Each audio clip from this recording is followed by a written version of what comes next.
श्रीकांत और देवा दोनों जिगरी यार थे। एक दिन उनके कानों में किसी सुरीली धुन की आवाज पड़ी। देव उत्सुकता से बोला, श्रीकांत, ये कितनी मधुर आवाज है, आखिर कौन ऐसा गा रहा है? श्रीकांत ने कंधे उचकाते हुए जवाब दिया, पता नहीं देव। देव ने फौरन कहा, मेरा तो मन कर रहा है कि जाकर देखो कौन है, लेकिन श्रीकांत ने उसे रोका। अरे नहीं देव, ऐसे किसी के घर में जाना ठीक नहीं है, ये गलत बात होगी। दरअसल वे दोनों किसी गली से गुजर रहे थे जब उन्होंने वह सुमधुर आवाज सुनी थी। उस आवाज की मिठास ने उन्हें मंत्रमुग्ध कर दिया था। यह गली उनके घर जाने का एक शॉर्टकट था जिसे वे कभी कभी ही इस्तेमाल करते थे। आमतौर पर वे मुख्य सड़क से ही अपने घर जाते थे क्योंकि वे एक ही ऑफिस में काम करते थे, मगर जब कभी मुख्य सड़क पर बहुत भीड़ होती थी तब वे इस गली का सहारा लेते थे। पर अब उस मीठी आवाज के मोह ने देव को रोज रोज इसी गली से जाने पर मजबूर कर दिया था। उस गली में ज्यादातर ऊंची ऊंची इमारतें बनी थी, लेकिन बीच में ही एक छोटा सा साधारण घर भी था। ऐसा लगता था कि उसमें भी साधारण लोग ही रहते होंगे, लेकिन उस आवाज में जो खिंचाव था वह देव को बार बार इस ओर खींच लाता था। देव की दिली ख्वाहिश थी कि वह उस आवाज की तह तक जाए, पर श्रीकांत उसे बार बार रोक देता था। उस घर के दरवाजे हमेशा बंद ही रहते थे और बिना किसी वाद्य यंत्र के इतना मीठा गीत उन्होंने पहले कभी नहीं सुना था। धीरे धीरे देव की आदत बन गई थी कि वह रोज शाम को ठीक 5:30 बजे उसी गली से गुजरे। जैसे जैसे समय बीतता गया, देव के कदम अपने आप उस ओर चल पड़ते थे, मानो कोई जादू उसे अपनी ओर खींच रहा हो। लेकिन वह कभी भी वहां किसी को देख नहीं पाया। देव का परिवार छोटा था, उसकी मौसी शांति और उसकी 2 बहनें ही उसकी दुनिया थी। देव के माता पिता का देहांत देव और उसकी बहनों के बचपन में ही प्लेग की बीमारी से हो गया था। तब देव मुश्किल से 10 साल का था और उसकी बहनें 7-8 साल की रही होंगी।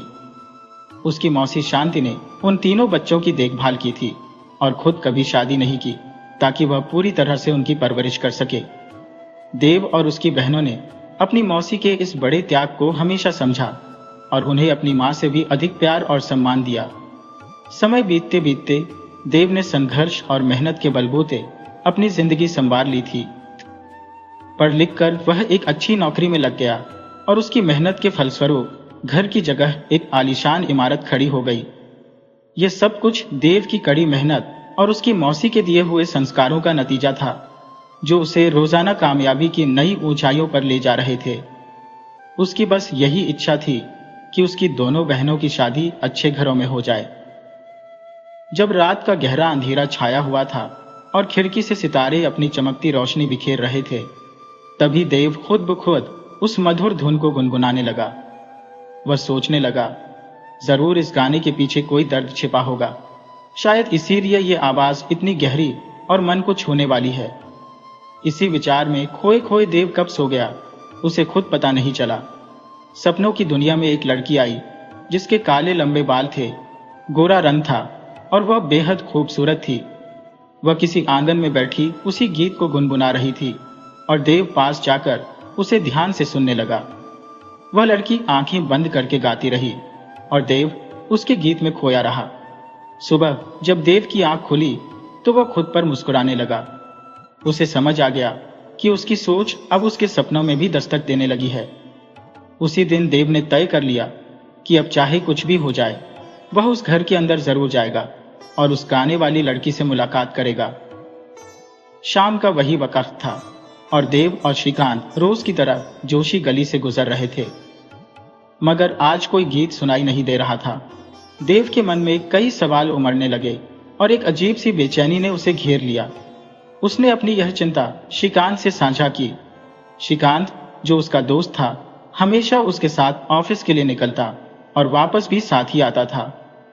देव ने चिंतित होकर कहा, श्रीकांत, आज कोई आवाज क्यों नहीं आ रही? श्रीकांत ने जवाब दिया, पता नहीं देव, शायद वो लोग आज घर पर नहीं है या हो सकता है किसी की तबीयत खराब हो। देव ने कहा, श्रीकांत, तुम गाड़ी से नीचे उतरो, मुझे आज उनके बारे में जानना है। मैं गाड़ी को साइड में लगाकर आता हूं। श्रीकांत ने हिचकिचाते हुए कहा, देव, ये क्या सही होगा? देव ने कहा, पता नहीं यार, ये गलत है या सही, पर मैं खुद को रोक नहीं पा रहा हूँ। पिछले महीनों से ये सुरीली आवाज मेरे दिमाग में घूम रही है। मैं अपने दिमाग को शांत करना चाहता हूँ। दोनों दोस्त घर के दरवाजे तक गए। शायद वह अंदर से बंद नहीं था। वे दरवाजा खटखटाने ही वाले थे कि एक बुजुर्ग औरत वहां आकर बोली, क्या हुआ बेटा? दोनों ने पूछा। अम्मा जी, ये घर किसका है? इसमें कौन रहता है? अम्मा जी हंसते हुए बोली, बेटा, ये घर तिवारी जी का है, लेकिन अभी यहाँ कोई नहीं रहता। पिछले 3 सालों से यह बंद पड़ा है। देव ने आश्चर्य से कहा, लेकिन अम्मा जी, इस घर में से जो लड़की गाना गाती है वो तो। अम्मा जी ने उन्हें टोकते हुए कहा, अरे बेटा, तुम्हें कोई गलत फहमी हुई है। यहाँ कोई नहीं रहता। इस घर की चाबी भी मेरे ही पास रहती है। अब देव के आश्चर्य का कोई ठिकाना नहीं था। उसने फिर पूछा, अम्मा जी, वो लोग कहाँ रहते हैं? तब वे बुजुर्ग औरत कहने लगी, बेटा, वो लोग देहरादून चले गए हैं। 3 साल से वो एक बार भी नहीं आए। देव ने विनती करते हुए कहा, अम्मा जी, क्या एक बार मैं इस घर के अंदर जा सकता हूँ? मगर अम्मा जी ने सख्ती से मना कर दिया। नहीं बेटा, मैं किसी और के घर में तुम्हें कैसे जाने दे सकती हो? देव बुरी तरह उलझन में पड़ गया। वह तो यहाँ इस गाने को लगातार 7-8 महीनों से सुनता चला आ रहा था और श्रीकांत ने भी इसे सुना था। फिर अम्मा जी ऐसा कैसे कह सकती थी कि यहाँ कोई नहीं रहता? अब देव के दिमाग में सवालों का बवंडर उमड़ने लगा। श्रीकांत और देव दोनों ही भारी मन से अपने घर वापस आ गए। घर पहुंचकर देव ने सारी बातें अपनी मौसी शांति को बताई। मौसी ने चिंता जताते हुए कहा, हो सकता है देव, तुम्हें कोई वहम हो। मगर देव ने जवाब दिया, मौसी जी, ये कोई मामूली बात नहीं है। एक आवाज जो मैं और श्रीकांत दोनों सुनते थे, रोज वहीं से आना जाना होता था, तो गलतफहमी की तो कोई गुंजाइश नहीं है।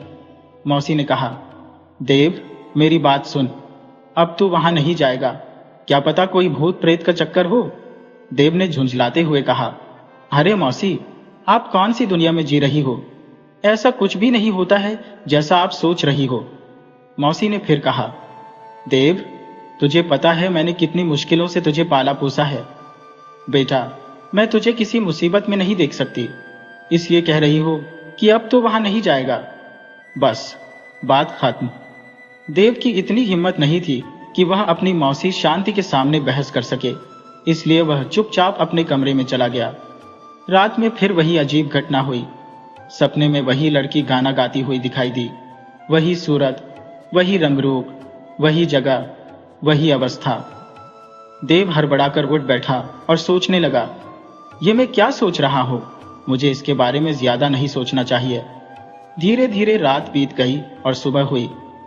दिमाग से सब कुछ गायब था, लेकिन ऑफिस जाते समय मौसी ने उसे याद दिला दिया।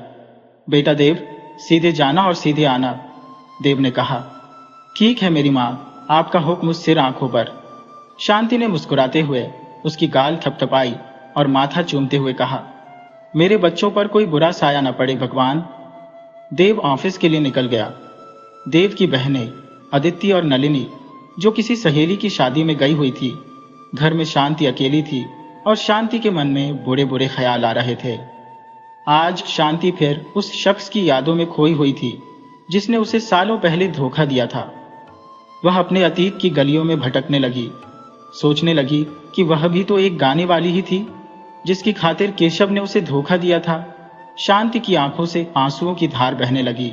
घाव बहुत गहरा था और दर्द उससे भी ज्यादा। उस लड़की का नाम तारा था और केशव, जो उसका प्रेमी था, तारा को अपने साथ भाग गया था।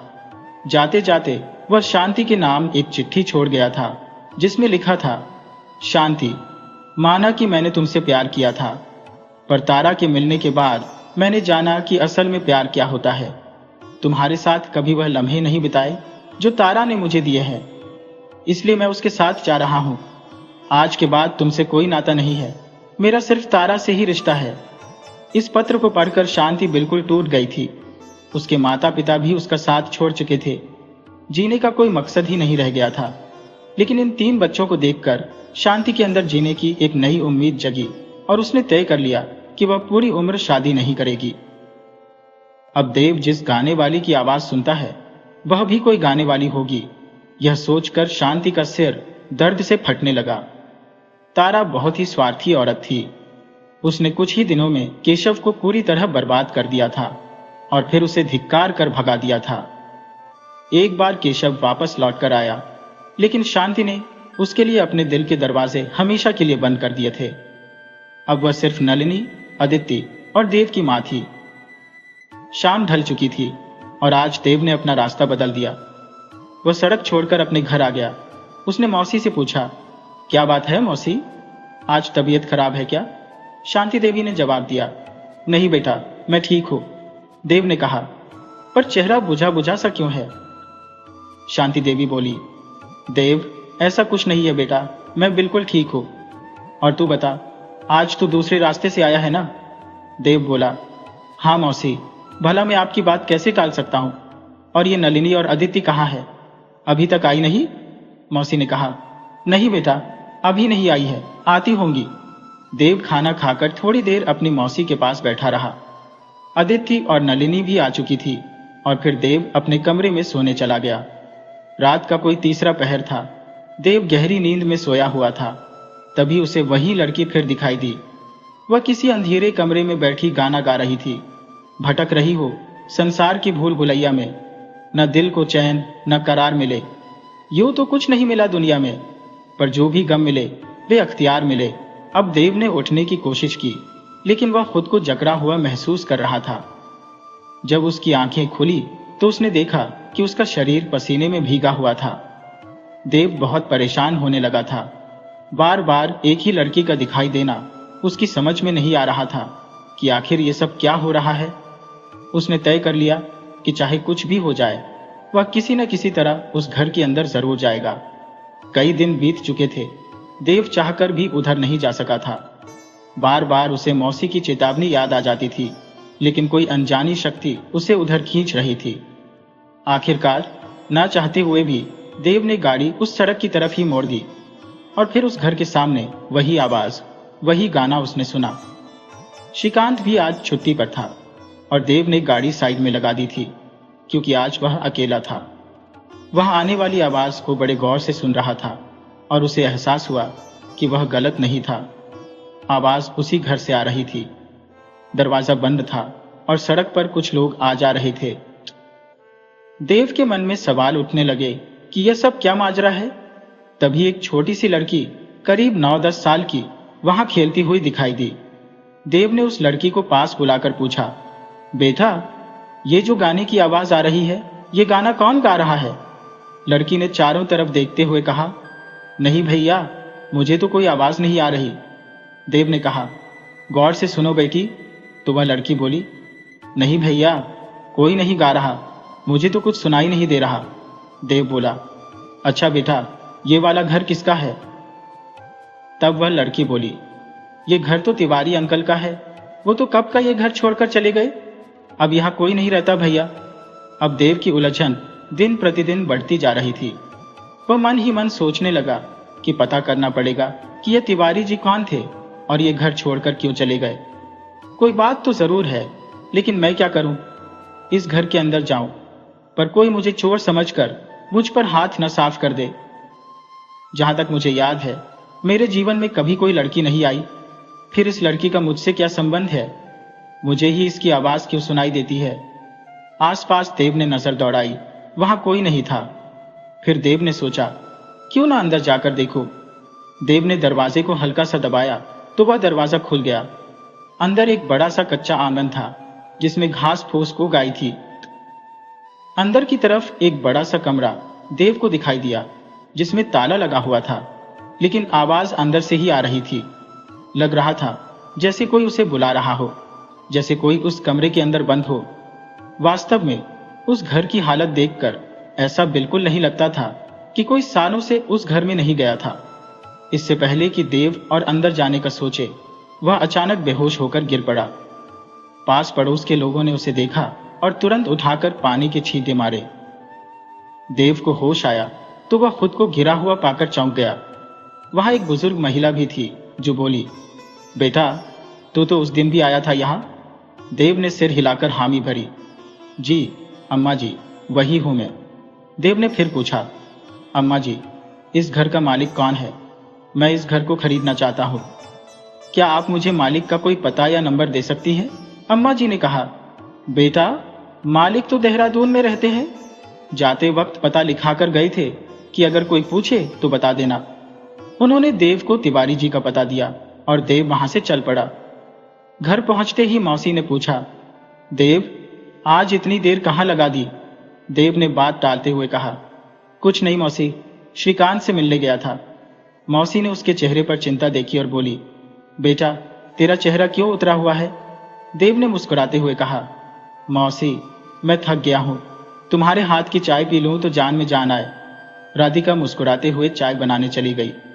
रात को खाने के समय देव ने बताया, मौसी, सुबह ऑफिस के काम से देहरादून जाना है। अदिति और नलिनी ने भी साथ चलने की इच्छा जताई, पर देव ने मना कर दिया। नहीं, इस बार नहीं, ऑफिस का काम है, फिर कभी चलेंगे। रात का तीसरा पहर था जब देव को फिर वही सपना आया। वह लड़की फिर से गा रही थी और देव उसके पीछे पीछे चल रहा था। इस बार वह लड़की मिट्टी हटाकर एक कंकाल दिखा रही थी। देव की नींद खुली, लेकिन इस बार वह घबराया नहीं, बल्कि लंबी सांस लेकर सोचने लगा, कल इसका पता लगाऊंगा। सुबह 4 बजे देव तैयार होकर निकलने की तैयारी करने लगा। मौसी ने दोनों के लिए खाने का कुछ सामान भी पैक कर दिया था। श्रीकांत भी देव के साथ चलने के लिए तैयार था, तो मौसी को भी कोई चिंता नहीं थी। सुबह 5 बजे दोनों दोस्त देहरादून के लिए निकल पड़े। रास्ते में पहाड़ों और घने जंगलों को देखकर श्रीकांत ने कहा, देव, क्यों इस चक्कर में पड़ गया? देव ने गहरी सांस लेते हुए कहा, तू नहीं समझेगा यार, हर रात वही सपना, वही चेहरा। अब तो बस तिवारी जी से मिलकर ही सब कुछ साफ हो पाएगा। लगभग 5 घंटे के सफर के बाद वे देहरादून पहुंचे। मौसम सुहाना था, हवा में ठंडक और ताजगी थी। तिवारी जी के घर पहुंचकर उन्होंने दरवाजा खटखटाया। एक महिला ने दरवाजा खोला और अजनबी चेहरों को देखकर चौंक गई। देव ने मुस्कुराते हुए पूछा, तिवारी जी घर पर है क्या? महिला ने जवाब दिया, नहीं, वह तो बाहर गए हैं। पर तुम लोग कौन हो? देव ने कहा, हम जयपुर से आए हैं, उनसे जरूरी काम था। महिला ने उन्हें अंदर बुलाया और पानी लाकर दिया। घर बड़ा था और चारों तरफ शांति थी, बस बारिश की बूंदों की आवाज सुनाई दे रही थी। देव ने पानी पीकर लंबी सांस ली और पूछा, तिवारी जी कब तक आएंगे? महिला ने मुस्कुराते हुए कहा, बेटा, कह नहीं सकते, कभी भी आ सकते हैं। बेटा, चाय बनाऊं क्या? उसकी आवाज में अपनापन था। देव को बड़ी आत्मीयता महसूस हुई। उसने कहा, काकी, क्यों तकलीफ करती है? महिला ने प्यार से कहा, बेटा, कोई तकलीफ नहीं है, आप आराम से बैठो, मैं अभी चाय लाती हूँ। तिवारी जी को खबर मिली कि अगर मैंने उनके मेहमानों से चाय पानी का पूछताछ नहीं किया तो बेवजह मुझ पर नाराज हो जाएंगे। देव ने कहा, अरे काकी, चिंता मत करो, हम अमित को जानते ही नहीं है। महिला मुस्कुराते हुए बोली, कोई बात नहीं बेटा, तुम लोग दूर से आए हो, थोड़ी थकान उतर जाएगी। उधर पानी रख दिया है, हाथ मुंह धो लो, तब तक मैं चाय बना देती हूँ। देव और श्रीकांत दोनों उस महिला के अच्छे बर्ताव से बेहद खुश और थोड़ा हैरान भी थे। इतने में वह महिला चाय लेकर आ गई, साथ में बिस्किट और मिठाई भी लाई थी। देव ने काकी से कहा, आप हमें जानते भी नहीं है और हमारे लिए इतना सब कुछ कर रही है। महिला ने मुस्कुराते हुए कहा, बेटा, मेहमान तो भगवान का रूप होते हैं। जब तक तिवारी जी नहीं आते तुम यहीं बैठकर आराम करो। कोई परेशानी हो तो मुझे बता देना, मैं बराबर वाले कमरे में ही हूं। देव और श्रीकांत सचमुच बहुत थके हुए थे। यहां आकर न जाने क्यों उन्हें एक सुकून भरा एहसास हो रहा था। शाम के 7 बज चुके थे। ऊंचे पहाड़ अंधेरे में खोने लगे थे। इतने समय में उस महिला ने कोई बात नहीं की, इसलिए देव को भी कुछ पूछने या बताने की हिम्मत नहीं हुई। देव ने सोचा कि अगर मैं कुछ बोलूं तो कहीं ये मुझे पागल न समझ बैठे, इसलिए तिवारी जी का इंतजार करना ही उचित लगा। उस महिला ने रात का खाना भी तैयार कर लिया था। आलू गोभी की सब्जी, दाल की कचौड़ी और बूंदी का रायता 2 थालियों में परोसा। देव ने कहा, काकी, आप इतनी तकलीफ क्यों कर रही हैं? महिला हंसते हुए बोली, बेटा, काकी भी कह रहे हो और औपचारिक बातें भी कर रहे हो। तुम मेरे घर में हो, यहाँ अक्सर लोग घूमने आते हैं, 1-2 दिन रुकते हैं और चले जाते हैं। इस मकान का पिछला हिस्सा उन लोगों के लिए ही है। मैं अक्सर खाली रहती हूँ, इसलिए खुद ही खाना बना देती हूँ। मुझे अच्छा लगता है, आदत भी है। चिंता मत करो, पेट भरकर खाओ और अगर कुछ चाहिए हो तो बता देना। देव ने फिर पूछा, काकी, आप अकेली रहती है, आपके बच्चे नहीं है? महिला थोड़ी उदास होकर बोली, एक बेटी थी पर अब वो नहीं रही। देव ने आगे कुछ नहीं पूछा। काकी बोली, बेजा, खाना खाकर पीछे वाले कमरे में चले जाना, वहां आराम से सोना, रात में कहीं जाने की कोशिश मत करना। देव ने कहा, लेकिन काकी, तिवारी जी तो आई नहीं है। काकी ने मुस्कुराते हुए कहा, तुम लोग आराम करो, जब वो आएंगे तो मैं उन्हें यहीं भेज दूंगी। थोड़ी देर बाद तिवारी जी आए। वो काफी थके हुए लग रहे थे। ढलती उम्र का असर उनके चेहरे पर साफ दिख रहा था। वो महिला से उम्र में काफी बड़े लग रहे थे, शायद पति पत्नी जैसे नहीं थे। तिवारी जी ने आवाज लगाई, सुमन, कहाँ हो? महिला ने अंदर से कहा, आती हूं। कहाँ रह गए थे आज आप? तिवारी जी बोले, बस आज काम थोड़ा ज्यादा था, देर हो गई। महिला बोली, आपसे कोई मिलने आया है? तिवारी जी ने पूछा। मुझसे? कौन?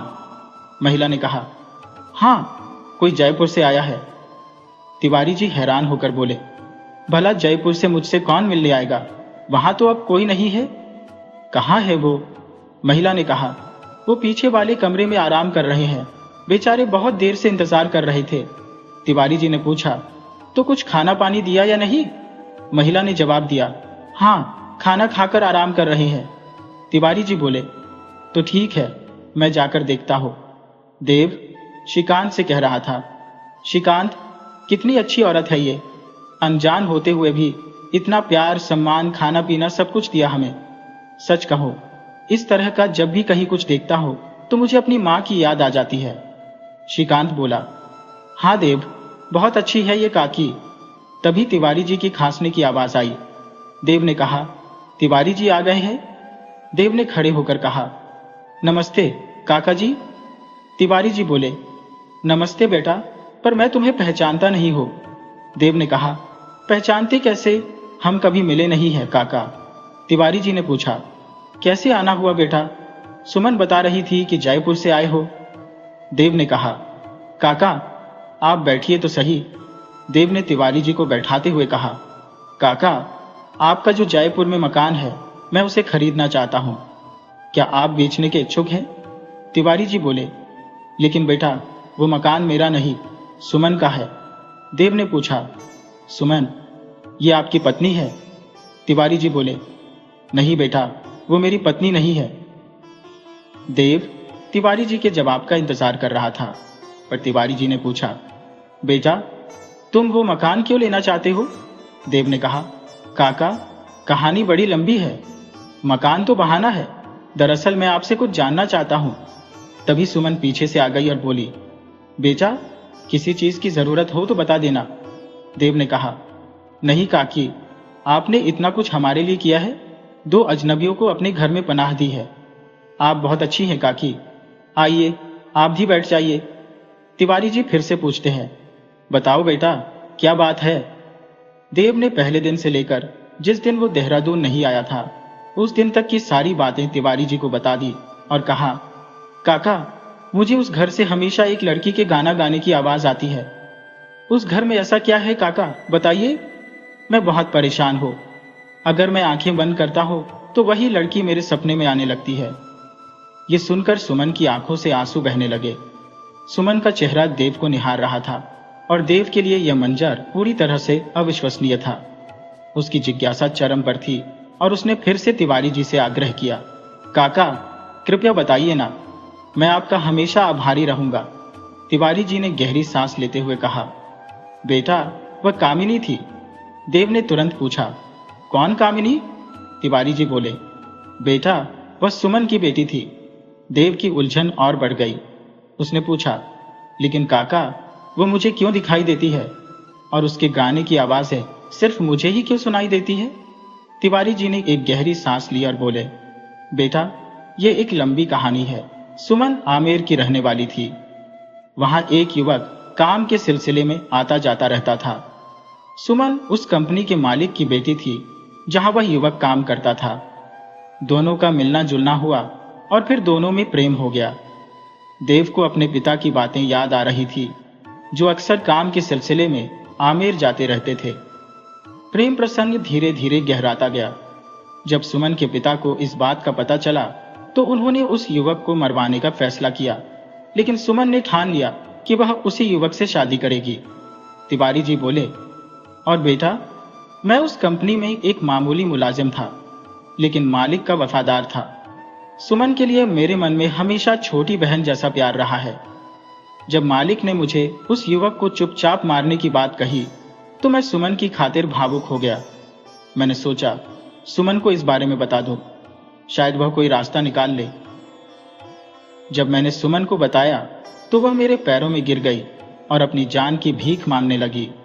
सुमन ने मुझसे कहा कि मैं उस युवक को आमेर आने से रोक दूं, उसे समझाऊं कि वह जयपुर छोड़कर हमेशा के लिए चला जाए। मैंने रातों रात उसके घर का पता ढूंढा और वहां पहुंचा।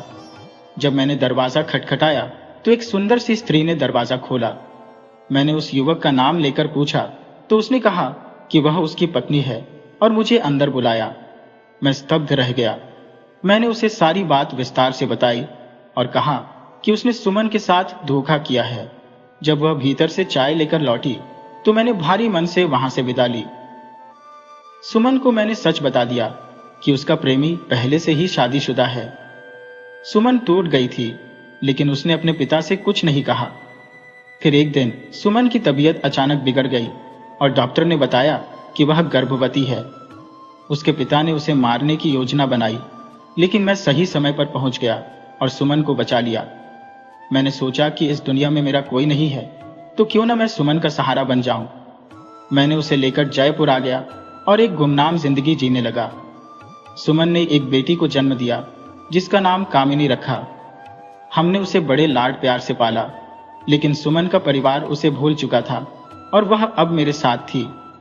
मैं उसे अपनी बहन की तरह मानता था और हमेशा उसका ख्याल रखता था।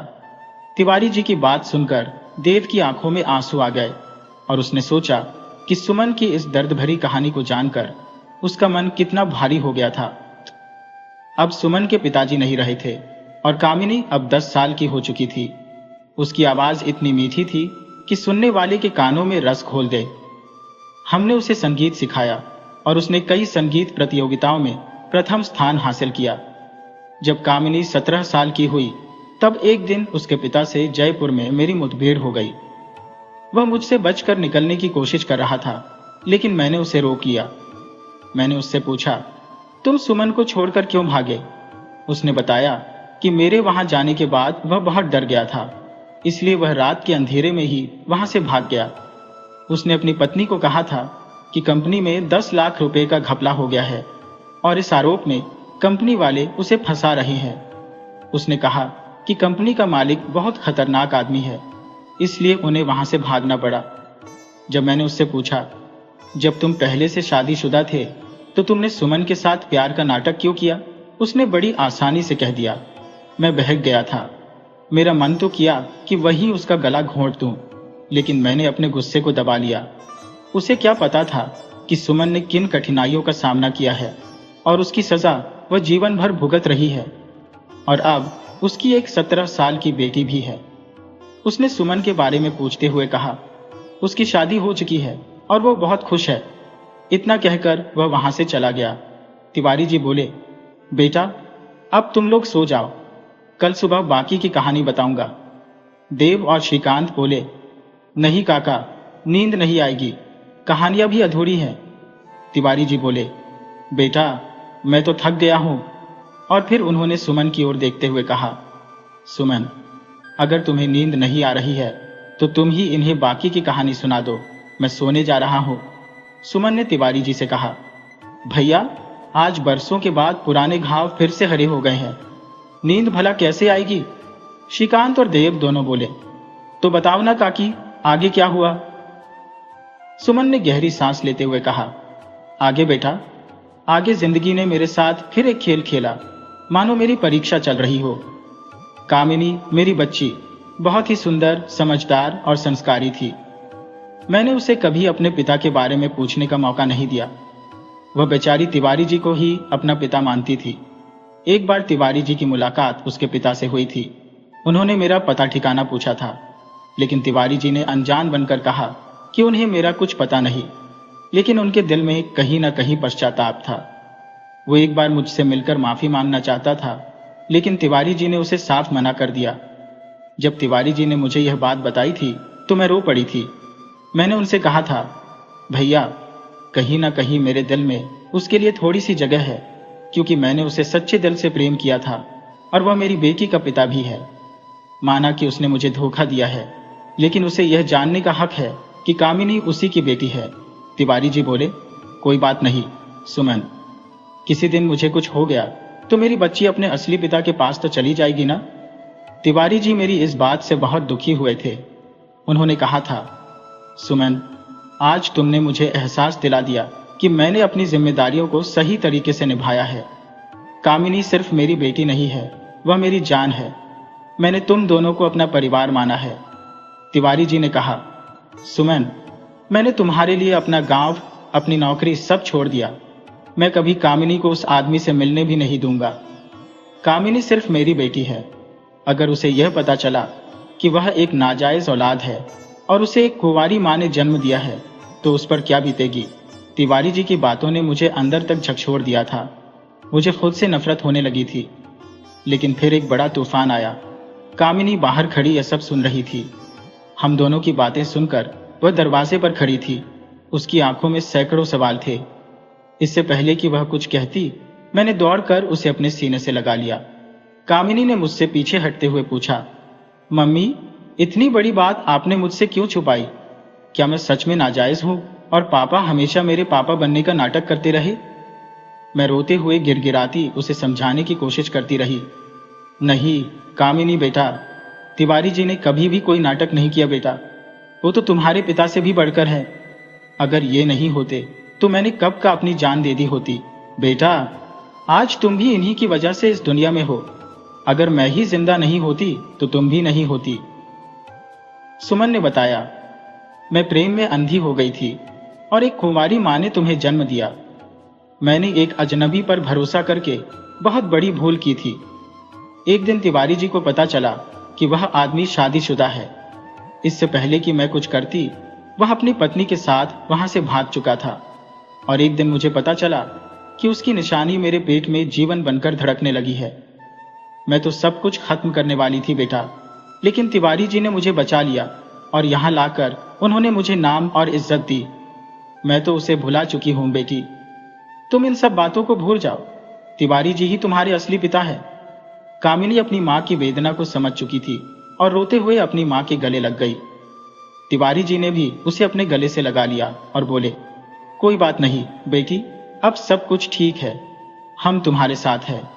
और फिर एक दिन चोरी छिपे वो आदमी हमारे घर तक आ पहुंचा और मुझे वहां देखकर हैरान रह गया। तिवारी जी को खाना देकर जैसे ही मैं बैठी, तभी वह सामने आकर खड़ा हो गया। मैं उसे देखकर मानो पाषाण सी हो गई थी। समझ नहीं आ रहा था क्या करूं। इतने सालों की हिम्मत एक ही पल में टूटती सी नजर आ रही थी। दिल कर रहा था कि उसके गले लगकर जोर जोर से रोऊं और पूछूं कि तुमने मुझे धोखा क्यों दिया, क्यों छोड़कर चले गए। पर इससे पहले कि मैं कुछ कह पाती, वह बोल उठा। तिवारी जी पर चीखते हुए बोला, तुमने सुमन से विवाह रचाया है और मुझसे कह रहे हो कि उसकी शादी हो चुकी है और तुम्हें कुछ नहीं पता। तिवारी जी ने धैर्य से उसकी बातें सुनी और कुछ नहीं कहा। फिर वह मेरी ओर मुड़ा और बोला, सुमन, मैंने तुमसे प्यार किया था, पर अपनी कमजोरी की वजह से तुम्हें छोड़ गया। मैं 17 साल से इस पछतावे में जल रहा हूं। बस एक बार तुमसे माफी मांगना चाहता था। मैं जानता हूं तुम मुझे भूल चुकी होगी, पर मैं आज तक अपने आप को गुनहगार मानता हूं। तिवारी ने मुझे कई बार टाल दिया और तुम्हारे बारे में कुछ नहीं बताया। तभी कामिनी ने आकर कहा, खबरदार, अगर मेरे पापा को कुछ कहा तो। वह सकपका कर बोला, सुमन, क्या यह तुम्हारी और तिवारी जी की बेटी है? मैंने कहा, हाँ। कामिनी बोली, हाँ, मैं इन्हीं की बेटी हूं और तुम यहां से चले जाओ। वह देख रहा था मैं रो रही थी और सुमन की ओर मुड़कर बोला, ये कैसे संस्कार दिए हैं तुमने अपनी बेटी को? कामिनी को उसकी बातें चुभ रही थी। वह समझ चुकी थी कि यह व्यक्ति उसका असली पिता है। मैं उससे कुछ कहना चाहती थी पर कुछ कह नहीं पाई। देवा ने पूछा, क्या आपने उस आदमी को नहीं बताया कि वह कामिनी का पिता है? सुमन बोली, बता दिया, खुद कामिनी ने ही बता दिया। जब उसने तिवारी जी से कहा कि तुम्हारी बेटी बदतमीज है, तब मेरी बेटी ने उसे बताया कि तिवारी जी नहीं, तुम ही उसके असली पिता हो। वह यह सुनते ही चौंक गया और जैसे गिरने ही वाला था, तिवारी जी ने उसे संभाल लिया। अब छुपाने के लिए कुछ बचा ही नहीं था। उसके बहुत सारे सवाल थे जिनका जवाब तिवारी जी ने बहुत धैर्यपूर्वक दिया। सब कुछ स्पष्ट हो चुका था। वह रोते हुए मेरे पैरों पर गिर गया और माफी मांगने लगा। कहने लगा, सुमन, मुझे माफ कर दो। लेकिन मैं कैसे माफ कर सकती थी? मेरी जिंदगी बर्बाद हो चुकी थी और इसका कारण वह था। मैंने उससे कहा, आप यहां से चले जाइए, मैं अपनी बेटी और तिवारी जी के साथ खुश हूं और भूलकर भी हमारी जिंदगी में दोबारा आने की कोशिश मत करना। वह आंखों में आंसू लिए चला गया और हम तीनों देर तक रोते रहे। मेरी जिंदगी अब एक उलझन थी। अगर कामिनी को उसके असली पिता के बारे में पता चला तो क्या होगा? लेकिन अब मैं इन चिंताओं से मुक्त थी। अब मुझे कोई डर नहीं था। अब मेरी और तिवारी जी का सपना था कि कामिनी आगे बढ़े और अपने सपने पूरे करे। 3 साल धीरे धीरे गुजर गए और फिर ऐसा वक्त आया कि उसकी आवाज उसे बुलंदियों की ओर ले जाने लगी। उसे एक फिल्म में गाना गाने का मौका मिला और उसके लिए उसे अच्छे पैसे भी मिले। वह बहुत खुश थी। कुछ समय बाद तिवारी जी को पता चला कि कामिनी के पिता की प्लेग के कारण मृत्यु हो गई और कुछ समय बाद ही उसकी पत्नी भी चल बसी। देवा की धड़कनें तेज हो रही थी। वह शायद समझ रहा था। वह उलझने उसे बेचैन कर रही थी। उसने पूछा, काका, आपने पूरी कहानी में कामिनी के पिता का नाम नहीं बताया? सुमन जी बोली, बेटा, कैसे नाम लो उस व्यक्ति का जिसने मेरे जीवन के हर अध्याय को धोखे से लिखा? फिर भी बताती हूं बेटा, उसका नाम सुधीर था। देव बोला, काकी, सुधीर तो? सुमन जी ने कहा, हां बेटा, सुधीर। देव ने सुमन का हाथ पकड़कर माथे से लगा लिया और रोते हुए कहा, पिताजी, आपने बहुत बुरा किया। सुमन कहने लगी, बेटा, तुम इतने दुखी क्यों हो रहे हो और यह क्या कह रहे हो? क्या तुम सच में सुधीर के बेटे हो? देवा बोला, हाँ काकी, मैं उनका ही बेटा हूं जिन्होंने आपका जीवन बर्बाद किया। मुझे माफ कर दो।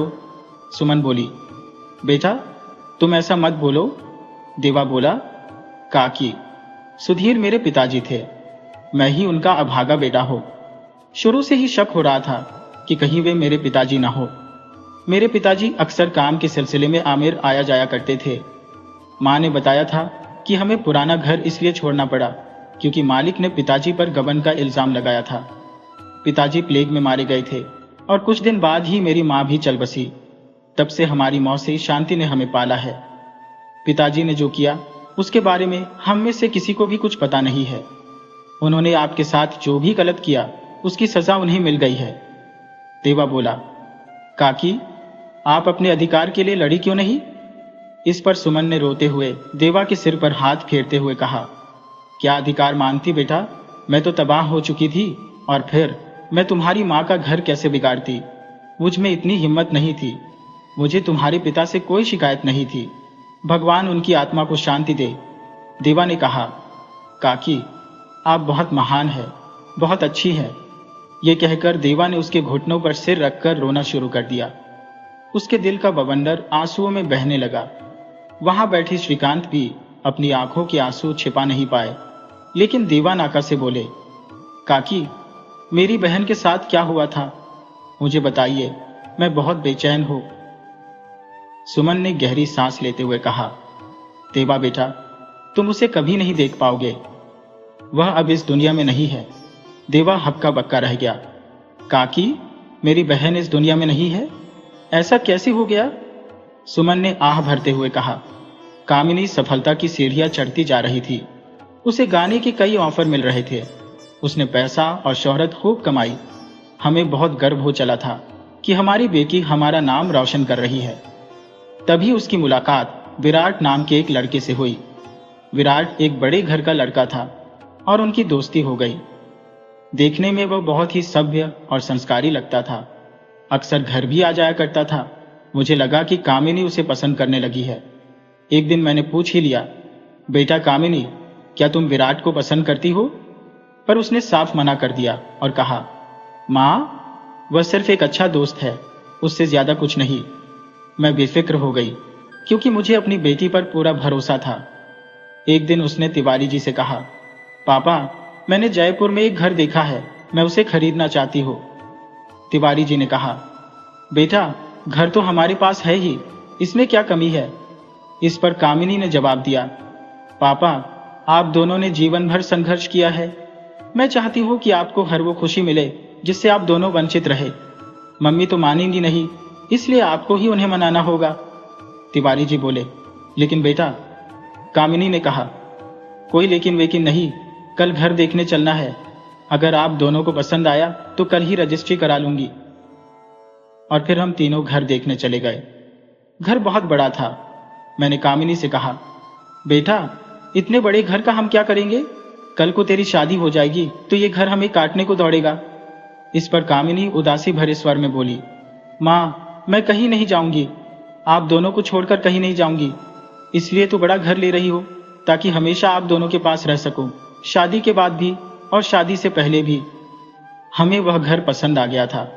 अगले दिन सभी कागजात तैयार करवाकर हमने घर तिवारी जी के नाम करवा दिया, क्योंकि कामिनी अपने जीवन में तिवारी जी के बलिदान को बहुत महत्व देती थी।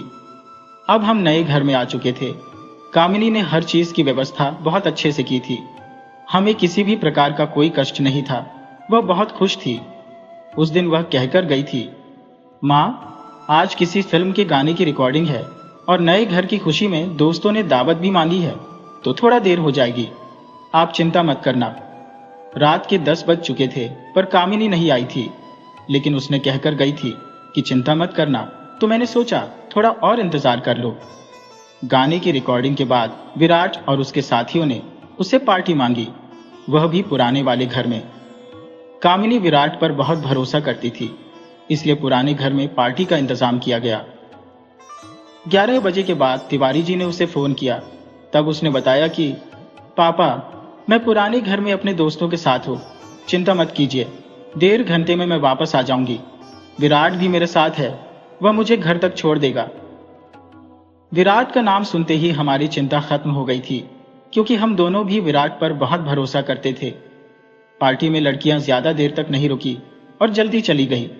अब वहां केवल कामिनी, विराट और उसके 2 दोस्त बचे थे। कामिनी नहीं जानती थी कि विराट शराब भी पीता है और उसने कब और कहां पी, यह भी उसे नहीं पता था। लेकिन उस रात विराट शराब के नशे में था, उसकी गाड़ी में रखी थी। कामिनी को डर लगने लगा था।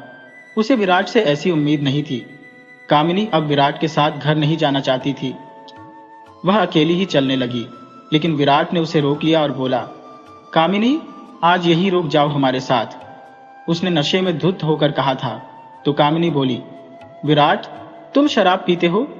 अगर मुझे ये बात पता होती तो मैं कभी तुमसे दोस्ती नहीं करती, ना ही तुम्हें इस पार्टी में बुलाती। विराट ने अचानक उसके बाल पकड़कर अपनी ओर खींचा और कहा, कामिनी, मत जाओ, मैं तुमसे बहुत प्यार करता हूं, आज रात मेरी बाहों में सो जाओ। कामिनी ने अपने बाल छुड़ाने की कोशिश की, लेकिन वे असफल रही। विराट ने उसे अपनी ओर खींच लिया और उसके चेहरे के करीब जाने लगा। कामिनी ने उसे धक्का देते हुए कहा, विराट, तुम इतने गिरे हुए हो, ये मैंने कभी नहीं सोचा था।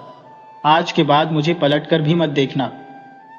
विराट के दोस्त रोहन और सनी, जो वहीं मौजूद थे, उन्होंने कामिनी को पकड़कर फिर से विराट के हवाले कर दिया। विराट ने नशे की हालत में ही कामिनी के साथ बदसलूकी करने की कोशिश की। कामिनी ने गुस्से में विराट को थप्पड़ मारा, लेकिन इस पर वह और भी गुस्से में आ गया। उसने कामिनी के कपड़े फाड़ दिए और उसके साथ जबरदस्ती की। उसके दोनों दोस्तों ने भी उसकी मदद की और रात भर कामिनी को तंग करते रहे। जब उनकी हैवानियत खत्म हुई तो उन्होंने कामिनी के गले में उसी की चुन्नी का फंदा बनाकर पंखे से लटका दिया। रात के 3 बजे का वक्त था और जब तिवारी जी और मैं घर पहुंचे तो हमने देखा कि सारा सामान बिखरा हुआ था। खाने की प्लेटें, गिलास और शराब की खाली बोतलें इधर उधर पड़ी थी और सामने मेरी बच्ची के फटे हुए कपड़े और खून से सने कपड़े जमीन पर पड़े थे। हमारी प्यारी बेटी की लाश पंखी से लटकी हुई थी। तीनों दरिंदों ने हमारी बेटी की इज्जत खराब करके उसे मार डाला था। इतना कहकर सुमन फूट फूट कर रोने लगी। देवा ने कहा, काकी चुप हो जाइए, अब और नहीं सहा जाता। काश कामिनी बहुत पहले हमारी जिंदगी में आ गई होती तो आज ये सब नहीं हुआ होता। देवा ने सिर झुकाते हुए कहा, काकी मुझे माफ कर दो। मेरे पिता के किए अपराध की सबसे ज्यादा सजा मेरी बहन कामिनी ने भुगती है। मैं बहुत शर्मिंदा हूं। सुमन ने किसी तरह अपने आंसुओं को रोका और बोली, बेटा विराट ने मेरा इकलौता सहारा छीन लिया। देवा की आंखें भी रोते रोते लाल हो गईं। उसने कहा, काकी विराट कहाँ रहता है? मुझे बताओ, मैं उसे जिंदा नहीं छोड़ूंगा। सुमन ने कहा, बेटा वह उस रात बहुत नशे में था और तेजी से गाड़ी भगा रहा था। उसकी गाड़ी एक बड़े पेड़ से टकरा गई और सिर में भयंकर चोट लगने के कारण वहीं उसकी मौत हो गई। उसके दोस्त उसे वहीं छोड़कर भाग गए। देवा बोला, लेकिन काकी कामिनी के लिए आपने पुलिस में रिपोर्ट तो दर्ज करवाई होगी। सुमन ने कहा, नहीं बेटा, नहीं करवाई। देवा ने आश्चर्य से पूछा, लेकिन क्यों काकी? वो दोनों दरिंदे अभी आजाद घूम रहे होंगे। सुमन ने गहरी सांस लेते हुए कहा, बेटा जब मैंने अपनी बेटी को लटके हुए देखा तो मैं बेहोश हो गई। तिवारी जी ने उसे कब उतारा, मुझे कब होश आया, मैं कुछ नहीं जानती। जब मुझे होश आया तो मैं एक चादर में लिपटी हुई थी। मेरी बच्ची ने कितना दर्द सहा होगा, यही सोचकर मेरी छाती फटने लगती है। उसके सारे शरीर पर दांतों के निशान थे, आंखें फटी हुई थी। तिवारी जी पुलिस को बताना चाहते थे, लेकिन मैंने उन्हें रोक दिया। देवा ने पूछा, काकी आपने उन्हें क्यों रोका? सुमन बोली, बेटा कितना बदनामी होती। तिवारी जी की बेटी का 3 लड़कों ने बलात्कार किया और उसे मारकर पंखे से लटका दिया, और फिर पोस्टमार्टम होता। मेरे और तिवारी जी के रिश्ते पर सवाल उठाए जाते। जिन गुमनामी के अंधेरे में हम रह रहे थे वह सबके सामने आ जाता। फिर मेरी बेटी को नाजायज होने का इल्जाम दिया जाता और मुझे कुंवारी मां कहा जाता, तिवारी जी की रखैल कहा जाता। बेटा ये सब इतना आसान नहीं था। देवा ने कहा, काकी लेकिन फिर? सुमन जी ने कहा, बेटा हम दोनों सदमे में थे, लेकिन उस वक्त खुद को संभालना समझदारी लगी। कामिनी को हमने रात में ही उस घर में दफन कर दिया और दिन निकलने से पहले ही अपने नए घर आ गए। रास्ते में विराट की गाड़ी जो हमें दुर्घटनाग्रस्त दिखाई दी तो पता चला कि वह लड़का ज्यादा नशे में गाड़ी चला रहा था, इसलिए दुर्घटना हुई और वह मारा गया। पुलिस उसे गाड़ी से निकालकर स्ट्रेचर पर डाल रही थी। उसी समय उसका चेहरा भी हमने देख लिया था और एक लंबी आह भरकर वहां से मैं चुप निकल गई। 1 हफ्ते के भीतर ही हमने नया मकान बेच दिया और हमेशा के लिए यहां आ गए। अब तिवारी जी ही जयपुर चले जाते हैं। मैं तो शायद वहां अब कभी नहीं जा पाऊंगी। इतनी हिम्मत नहीं है मुझ में। देवा ने पूछा, कभी किसी ने कामिनी के बारे में पूछा नहीं? सुमन जी बोली, बेजा सब पूछते थे। उसने बहुत कम उम्र में बहुत नाम और पैसा कमाया था। ये सुनकर देवा ने कहा, हमने सबको यही बताया कि वह शादी करके विदेश चली गई है।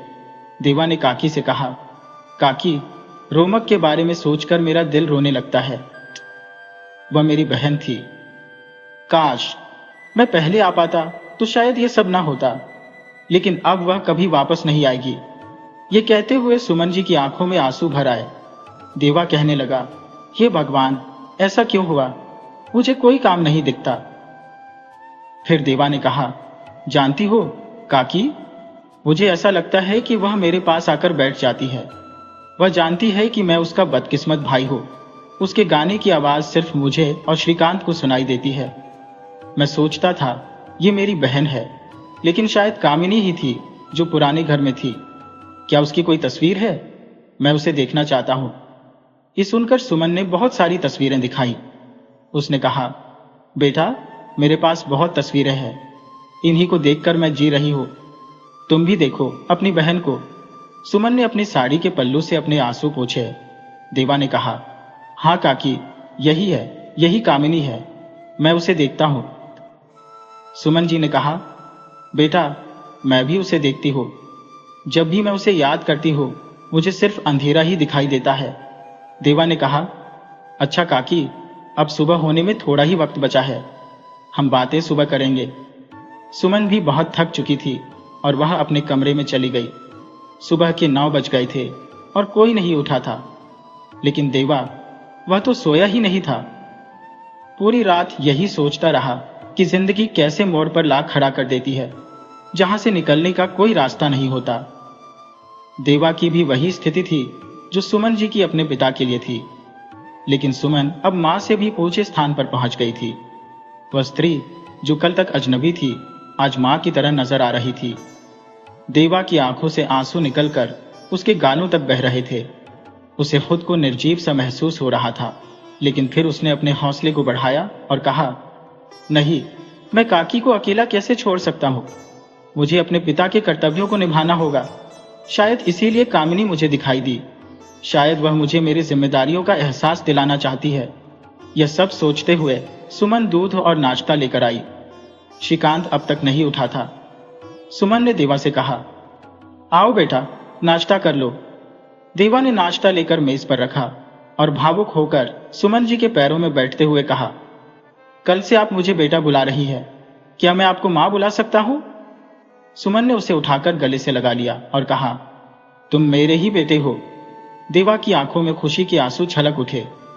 देवा ने कहा, मां, जो हो गया उसे मैं बदल नहीं सकता, लेकिन वादा करता हूं कि अब आपकी आंखों में कभी आंसू नहीं आने दूंगा। तभी तिवारी जी भी आ गए। सुमन ने देवा का असली परिचय तिवारी जी से कराया। देवा ने कहा, काका, जल्दी चाय नाश्ता करो और अपना सामान बांध लो, हमें अभी निकलना है। तिवारी जी ने पूछा, देवा बेटा, हम कहाँ जा रहे हैं? देवा ने कहा, काका, आप दोनों मेरे साथ जा रहे हैं और अब हमेशा मेरे साथ रहेंगे। तिवारी जी ने कहा, बेटा, हम यहां से कैसे जा सकते हैं? देवा ने कहा, काका, आपका बेटा आपसे विनती कर रहा है। थोड़ी देर बाद तिवारी जी तैयार हो गए। आज देवा को अपना परिवार पूरा होते हुए नजर आ रहा था। गाड़ी श्रीकांत चला रहा था। पूरी रात जागने के कारण देवा को नींद आ गई। नींद में उसे दिखा कि कामिनी मां के पास बैठी है और कह रही है, तुम आ गए? देवा ने कहा, हाँ कामिनी, मैं आ गया। लेकिन फिर उसने देखा कि कामिनी बोलने की कोशिश कर रही है, पर वह बोल नहीं पाई। ऐसा लग रहा था जैसे उसका दम घुट रहा है। वह छटपटा रही थी और अपना गला पकड़ रही थी। तभी गाड़ी ब्रेकर से टकराई और देवा की नींद खुल गई। देवा ने सुमन से कहा, मां, अभी कामिनी आई थी। वो कुछ कहना चाह रही थी, लेकिन बोल नहीं पाई। ऐसा लग रहा था जैसे उसका दम घुट रहा है। सुमन जी ने कहा, बेटा देवा, उसे फांसी पर लटकाकर मारा गया था। न जाने कितने दर्द उसने अपने भीतर ही छिपाकर ले ली। देवा ने कहा, हाँ मां, वह बहुत कुछ कहना चाहती है। जैसे ही वे घर पहुंचे, शाम ढल चुकी थी। शांति जी ने अनजाने चेहरों को देखा तो हैरानी से पूछा, देवा, ये लोग कौन है? शांति जी ने धीमी आवाज में देवा से पूछा तो देवा ने कहा, मौसी, सब कुछ बताऊंगा। फिलहाल आप इनका रहने का इंतजाम कर दो। अब ये लोग हमारे साथ ही रहेंगे। और हाँ मौसी, मैं बहुत थक चुका हूं। अपने हाथों की बनी एक अच्छी सी चाय पिलाओ। शांति ने और सवाल किए बिना रसोई की तरफ कदम बढ़ा दिए। कुछ ही समय बाद देवा हॉल में बैठा था जब शांति चाय लेकर आई। सुमन और तिवारी जी भी हॉल में आ चुके थे। देवा ने अपनी दोनों बहनें अदिति और नलिनी को भी बुला लिया था। देवा ने कहा, मौसी, अगर आप इनके बारे में जानना चाहती है तो मैं चाहता हूं कि ये बात सबके सामने बताऊं। मैं जो आप सबको बताता था कि मुझे एक लड़की गाना गाती दिखाई देती है, वह मेरी बहन नहीं बल्कि कामिनी थी, मेरी सगी बहन और इनकी बेटी। शांति जी ने हैरान होकर कहा, ये क्या कह रहे हो देवा? देवा ने कहा, हाँ मौसी, मैं सच कह रहा हूं। लेकिन मेरी बहन का मतलब? शांति जी ने पूछा तो देवा ने जवाब दिया, मौसी, ये मेरी मां है, जिन्हें बरसों पहले पिताजी ने धोखा दिया था। शांति जी ने कहा, मुझे कुछ समझ में नहीं आ रहा। देवा ने मौसी को पूरी बात समझाई। शांति जी ने सुमन को गले लगाते हुए कहा, बहन, तुम्हारे साथ बहुत अन्याय हुआ, इसके लिए हमें माफ कर देना। खुद को कभी अकेला मत समझना। आज से आप हमारे साथ रहोगे, लेकिन जो आपकी बेटी के साथ हुआ वह बहुत ही दर्दनाक है। मैं उसके आत्मा की शांति के लिए प्रार्थना करूंगी। और आज से आप मेरी बड़ी दीदी हो। ये दोनों बेटियां आपकी हैं। ये आपको कभी कामिनी की कमी महसूस नहीं होने देंगी। आज तक मैंने इनकी परवरिश की है और आगे का सारा काम अब आपको करना है। सुमन इतने प्रेम से भाव विभोर होकर रो पड़ी। अदिति और नलिनी आकर सुमन से गले मिल गई। देवा का दिल जो चिंता से भरा था अब हल्का हो गया। सुमन को सभी ने खुशी खुशी अपना लिया और अब सुमन और तिवारी जी भी सहज महसूस कर रहे थे। शांति जी ने कहा, चलो अब सब आराम करो, रात बहुत हो चुकी है, कल फिर बात करेंगे। सब अपने अपने कमरे में चले गए। थकान के कारण सब जल्दी सो गए और सुबह होते ही उठे। देवा ने आवाज दी, माँ जल्दी तैयार हो जाओ, पुराने घर जाना है। और काका आप भी तैयार हो जाइए। शांति ने कहा, भैया तो सुबह जल्दी उठ गए थे, मैंने उन्हें नाश्ता भी करा दिया। देवा ने पूछा, और मैं, क्या मैं उठा या नहीं? शांति ने जवाब दिया, मैं भी तुम्हारे साथ चल रही हूं। तभी दोनों बहनें आई और पूछा, क्या हम भी साथ चल सकते हैं? सुमन भी तैयार होकर आ गई थी। उन्होंने कहा, बेटा उस घर में मैंने कामिनी को खोया है, वह वही दफन है, शायद मैं ये सब देख न पाऊं। अदिति ने कहा, नहीं माँ, आपकी बेटियां इतनी कमजोर नहीं है, ऐसे वक्त में हमारा आपके साथ होना बहुत जरूरी है। सुमन जो बच्चों का इतना प्यार पाकर गर्व महसूस कर रही थी। थोड़ी देर बाद सब लोग पुराने मकान पर पहुंच गए। वह घर सुमन के लिए महज एक मकान नहीं था, बल्कि उसके सुख दुख का साथी था। जब से वह आमेर से यहाँ आई थी, उसने 22 साल इस घर में बिताए थे। यही कामिनी ने जन्म लिया और यही उसे दफन किया गया। इस घर को बनाने के लिए तिवारी जी ने बहुत मेहनत की थी, लेकिन कंपनी की खुशी के लिए उन्हें यह घर छोड़ना पड़ा था। सुमन ने एक लंबी सांस ली और दरवाजा खोला। काफी समय बाद पड़ोसियों ने देखा तो खुश हो गए। सभी जानते थे कि यह घर बेचने के लिए तिवारी जी आए हैं। सबने तिवारी जी से उनकी खैरियत पूछी और कंपनी के हालचाल के बारे में पूछा। तिवारी जी ने बताया कि कामिनी विदेश में थी और एक कार दुर्घटना में उसकी मृत्यु हो गई।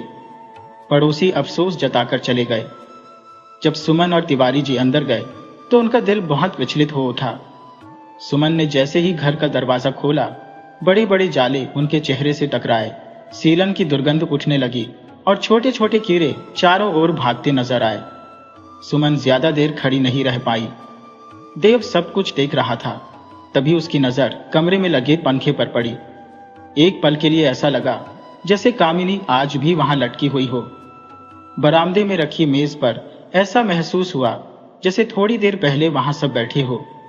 शांति, नलिनी, अदिति ने सफाई में मदद की।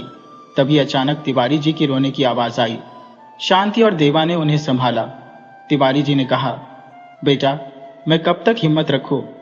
इन हाथों से मैंने अपनी लाडली को पाला पोसा था और उन्हीं हाथों से उसे यहां दफन किया। उन्होंने फर्श की ओर इशारा किया। सभी की नजर उधर गई। देवा ने इधर उधर खोदने के लिए कुछ ढूंढा। तिवारी जी ने ऊपर रखे फावड़े की ओर इशारा किया। देवा ने फावड़े से खोदना शुरू किया। धीरे धीरे दुर्गंध आने लगी और अंततः कामिनी का कंकाल सामने आ गया। जैसे ही सुमन ने उस दृश्य को देखा, वह होश खो बैठी। तिवारी जी का दिल भी गहरे दर्द से भर गया था। वो चीख चीख कर रोना चाहते थे, मगर समाज के डर से उनके आंसू अंदर ही अंदर दम तोड़ रहे थे। सभी की आंखें नम थी, मगर देवा कठोरता से उस कंकाल को घोटता रहा। कंकाल का शरीर सड़गल चुका था, लेकिन उसकी एक अंगुली में अंगूठी और पैरों में पायल अब भी सही सलामत थी। देवा ने पूछा, काका यहाँ कोई छोटी संदूक है? तिवारी जी ने संदूक लाकर देवा को दी। देवा ने धीरे धीरे कंकाल को उस संदूक में रखा और फिर मिट्टी से उसे ढक दिया। काफी देर बाद सुमन को होश आया और उनकी हालत देखकर सबकी आंखें फिर से भर आई। शांति देवी ने उन्हें दिलासा देते हुए कहा, दीदी रो मत, अगर कामिनी आपको इस हाल में देखेगी तो उसे बहुत तकलीफ होगी। हम रोकर अपना दिल हल्का कर लेंगे, लेकिन सोचो उस मासूम बच्ची पर क्या बीती होगी। सुमन और तिवारी जी ने खुद को संभाला। देवा ने सबको बाहर चलने को कहा। विजय सिंह ने दरवाजा बंद किया। तभी एक भयानक चीख कानों को चीरती हुई निकली। सबने इधर उधर देखा, मगर कोई नहीं था। शायद वह चीख उनके अंदर से ही निकली थी।